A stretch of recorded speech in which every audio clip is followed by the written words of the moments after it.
अस्सलाम वालेकुम अंबर और खुर्रम हाजिर हैं हमारी 10 मिनट पॉडकास्ट पे। और आज बड़ी खबरें, कल से बड़ी मजेदार खबरें चल रही हैं, तो अभी हम लोग बड़ा हंस भी रहे थे। तो सबसे पहले तो कैसे हैं खुर्रम आप? आपकी खैरियत दरकार है जनाब। जी अस्सलाम वालेकुम। मैं बिल्कुल ठीक हूँ अंबर, आप ठीक हैं?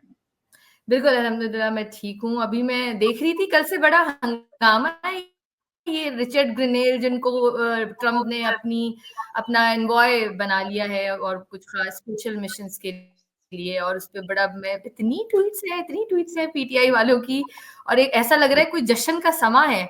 तो जनाब क्या कहेंगे आप इस पर? आपकी क्या राय है कि क्या वाकई कुछ हो सकता है इस पर? क्या वाकई खान साहब बाहर अ, आने वाले हैं, आपको लगता है? नहीं नहीं, मुझे तो ये बिल्कुल भी नहीं लगता। बट लोगों को खुश देख के मुझे बहुत खुशी होती है।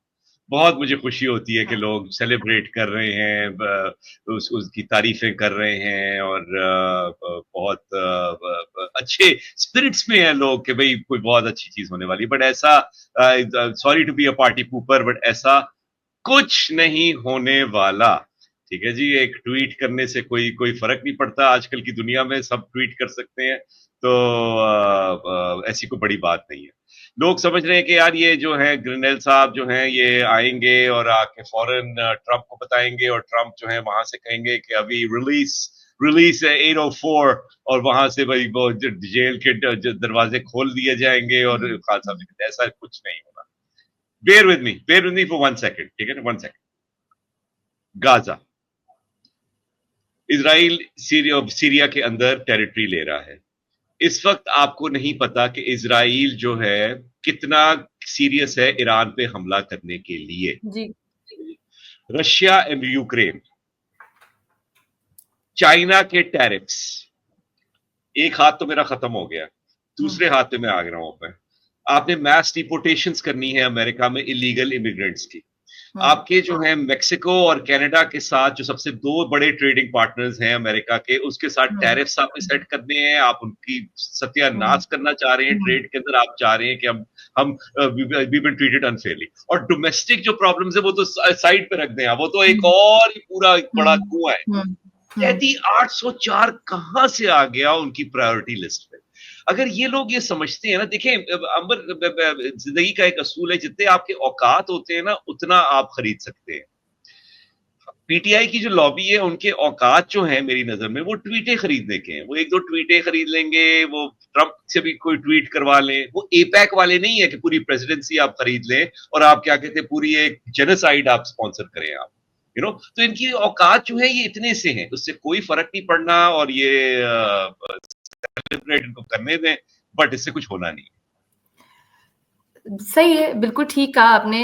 मैं काफ़ी हमारे जो अच्छे कुछ समझदार लोग हैं, उनकी भी ट्वीट्स देख रही थी, और वो एक-दूसरे को बैशिंग चल रही है। हुकूमत के जो सपोर्टर्स हैं, उनको बड़ा गुस्सा आ रहा है कि ऐसा कुछ नहीं होने वाला है, और ज़ाहिर है इधर से आ रहा है कि वो बड़े खुश हैं कि लोग घबरा गए हैं, पाकिस्तानी हुकूमत के जो लोग हैं ना, बहुत घबरा गए हैं।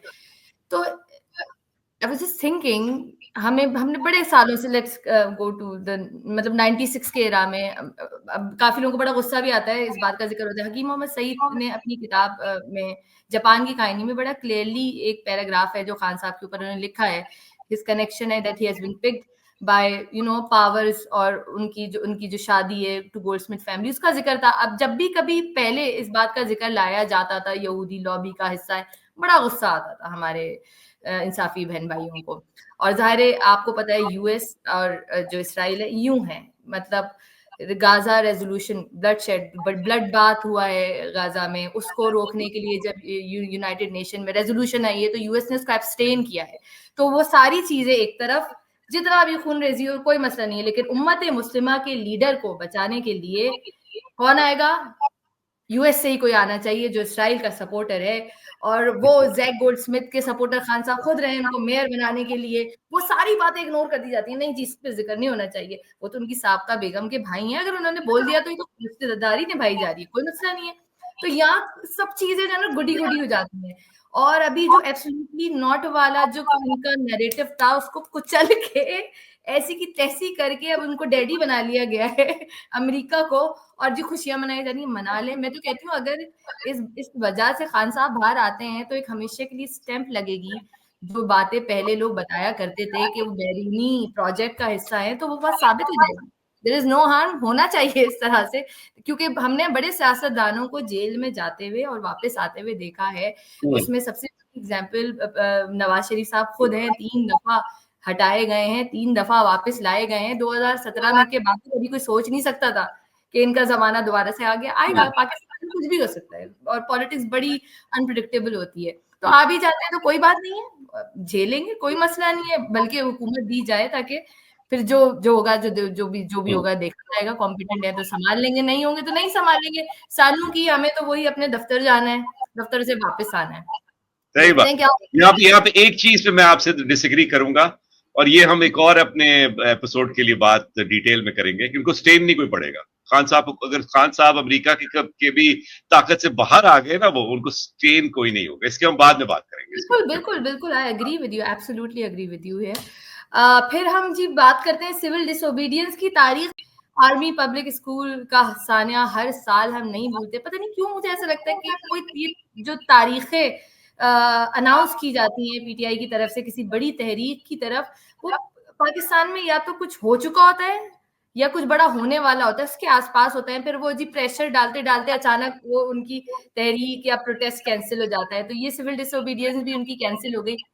व्हाट वुड यू से ऑन इट?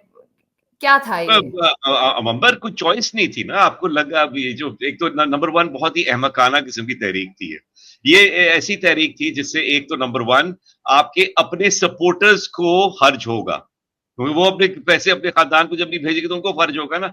नंबर टू, इसका जो इफेक्ट है वो लैग्ड है, वो आएगा आपके 1-2 महीने के बाद। तो फिर तब क्या कहते हैं, वो क्या कहते हैं, हमारी गवर्नमेंट सोचेगी "ओ यार ये तो यार पैसे कम हो गए, अब तो खान को निकालो"। तो ऐसे ऐसे तो नहीं होना था।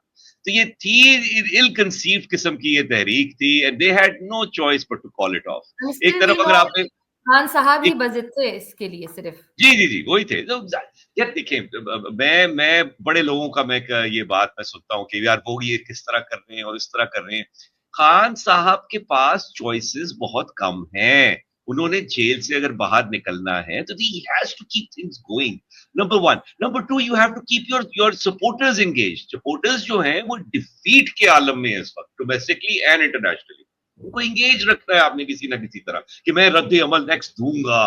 अभी जो उनकी कल वाली जो ट्वीट आई थी, वो जो 500 दिन वाली जो थी ब्रीफिंग, मैं रद्द अमल दूंगा, तो you have to keep things engage. So I don't blame him. वो अगर करेंगे, लॉन्ग मार्च भी करेंगे, वो अनाउंस करेंगे एक और, I will not be surprise कि भाई he has to do something, he has to get out of jail. तो वो तो हर चीज ट्राई करेंगे। तो ये वाली जो तहरीक थी, ये वाला आइडिया तो खासा भोंगी थी ये कि भाई हम रेमिटेंसेस रोक देंगे एंड एवरीथिंग, ये तो खत्म होनी थी। और आपने एक तरफ अगर गवर्नमेंट को एंगेज करने की कोशिश कर रहे हैं आप, और ताकि लोगों की रिहाई हो, आगे चले एक सीन, तो आप एक साथ साथ ये तो नहीं कर सकते ना, ये तो बहुत ही ऊपरटांग किस्म की बात हो जाती है। तो ये तो आई एम नॉट सरप्राइज्ड। ठीक है। पीएमएलएन की मैं देख रही थी अभी पंजाब की जी खबर आई है, मतलब बहुत जरूरी है इस पे बात करना, प्लीज आप गुस्सा ना हो, लेकिन ऐसा हुआ है कि उन्होंने अपने जो एमपीएस एमएनएज हैं उनकी, एमएनएज खासकर और वज़रा की भी उन्होंने सैलरीज बढ़ा दी हैं। तो इतना जंप है कि जिनकी 76,000 सैलरी थी वो अब 4 लाख के करीब पहुंच गई है। वज़रा जो हैं वो 9 लाख के करीब, 1.5 लाख लेने वाले अब 9 लाख सैलरी लेंगे। तो इतना बड़ा हाइक है उस इस वक्त जब पाकिस्तान एक बहुत ही मुश्किल दौर से गुजर रहा है और सैलरीड क्लास जो सैलरीड तबका है उस पर सबसे ज्यादा दबाव दिया गया है टैक्स भरने पर। फिर हुकूमत के लोग अगर इस तरह के पर्क्स एंजॉय करते हुए नजर आएंगे तो शायद एक जो मिडिल क्लास तबका है वो देख के उसके लिए बड़ा तकलीफ दे, और फिर उनका जो भरोसा है वो हुकूमत से उठता है। तो what is your opinion, because this is actually not a good site. Ambar, मैं हमेशा ये सोचता हूं कि भाई आपको अगर एक जगह जाना है और वहां पे आपको कोई पसंद नहीं करता ना, तो आप अक्कड़ नहीं दिखाते। फिर आप कोशिश करते हैं कि आप आराम से लो प्रोफाइल रखें, थोड़ी सी हम्बल रहें, आराम से प्यार से बात करें। अब मैं आज जब देख रहा था अज़मा बुखारी की प्रेस कॉन्फ्रेंस में देख रहा था, उसमें उनको पूछा गया सैलरी के बारे में कि जी आपने सैलरी इंक्रीज की है, तो उन्होंने ये कहा कि 1,90,000 थी तनख्वाह, उसमें किसका गुजारा होता है। और मैं जी, सोच रहा हूँ अब डेली वेजर्स के बारे में, मैं सोच रहा हूँ मैं एग्जैक्टली, जिन लोगों के हाउ साथ रूड। काम करता हूँ, मैं जिनकी एक 90 क्या 90 95,000 से भी कम है। उनके बच्चे जी। स्कूल फीस वो भरते हैं, 70 रुपए का इलेक्ट्रिसिटी यूनिट है, गैस के रेट आपने भरने हैं, इनकम टैक्स जो आपने बढ़ा दिया है हर एक के ऊपर, वो पहले ही वैसे ही एट सोर्स कटता है। हर चीज पे आप टैक्स दे रहे हैं और आप कह रहे हैं कि यार 190 में किसका गुजारा होता है। तो ये अक्कड़ जो है ना, मुझे ये इस पार्टी की अब समझ में नहीं आती और ना ही अब डिफेंड इसको कर सकते हैं।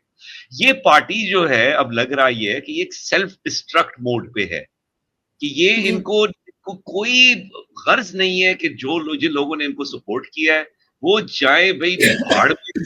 हम आए एस्टेब्लिशमेंट की ताकत से, फॉर्म 47 की हम हुकूमत है और हम इंशाल्लाह हम एक्सटेंशन दे चुके हैं और अब आइंदा भी हम फॉर्म 47 की हुकूमत रहेंगे। तो ये पार्टी जो है ये इसका फ्यूचर जो है ये अच्छा नहीं है और दिन ब दिन they are making their case so rock solid कि भाई हम ये जो है ऑब्सलीट एक ग्रुप है जिसको अब रिटायर हो जाना चाहिए। कोई इनका बिजनेस नहीं है मैनेजिंग बिल्कुल। Pakistan. And the reality is ये कुछ कर भी नहीं रही, ये मैनेज करते भी नहीं है कुछ। सारी की हुँ। सारी चीजें जो है वो एस्टैब्लिशमेंट कर रही है, आप चूज नहीं कर सकते कोई उनको से पूछे बगैर। तो it's very disappointing this attitude. I mean कहीं भी दुनिया में कहीं भी a 500% increase or a 700% increase in your तनख्वाह cannot be justified. I mean, Ambar, I don't think कि आप इतनी जबरदस्त परफॉर्मर हैं, आपको 700% increase मिलेगी इस साल अपनी नहीं मिल तनख्वाह में। सकता। You know, तो I mean, it's बिल्कुल just दीवाने का ख्वाब है, मतलब कि पाकिस्तान में एक उस्ताद की एवरेज सैलरी जो है वो 60,000 से ज़्यादा नहीं है। इसका मतलब जो एजुकेशन सेक्टर है तो वो तो सिरे से अपना घर नहीं चला सकता है और मेरे ख्याल में अब तो शायद तमाम जो असातिज़ा हैं उनको घर से बाहर आ जाना चाहिए और प्रोटेस्ट करना चाहिए इस वाले बयान के बाद कि फिर अगर बिल्कुल इसी सही तरह है तो मैंडेटरी किया जाए कि 1,90,000 या 95,000 तो आपको हर उस्ताद की सैलरी अब हर हाल में लगानी है, क्योंकि घर तो फिर तो चलेगा नहीं। क्या कह सकते हैं इस आपको पर? एक चीज मैं बताऊं, मैं आपको 4-5 दिन पहले मैं वो देख रहा था रिपोर्ट कार्ड, उसके तो बेनजीर शाह आई हुई थी और बेनजीर शाह हुँ। ने ये बताया कि ये बहुत एक डिस्कम्फर्ट है इन द ब्यूरोक्रेसी इन पंजाब। पहले हमेशा से जब हुकूमत इनकी रही है तो ब्यूरोक्रेसी जो है हमेशा उनको एक कॉन्फिडेंस था यार कि ये लोगों के मैंडेट से आए हैं ये और ये सही करें, इनके साथ काम करेंगे हम। तो उनको बहुत एक हुँ। टेंशन थी, बहुत एक नर्वसनेस थी। ये बेनजीर शाह ने बताया था कि भाई ये तो उनके पास तो मैंडेट भी नहीं है। अब तो मेरे ख्याल है, मुझे लगता है कि वो that had a role to play in it कि भाई टू टीज दैट टेंशन, तो तनख्वाहें बढ़ा दो, कस के बढ़ा दो, सारी की सारी सारे के सारे चुप हो जाए। I mean the only word I can think of for PMLN right now in 2024 going into 2025, dumb.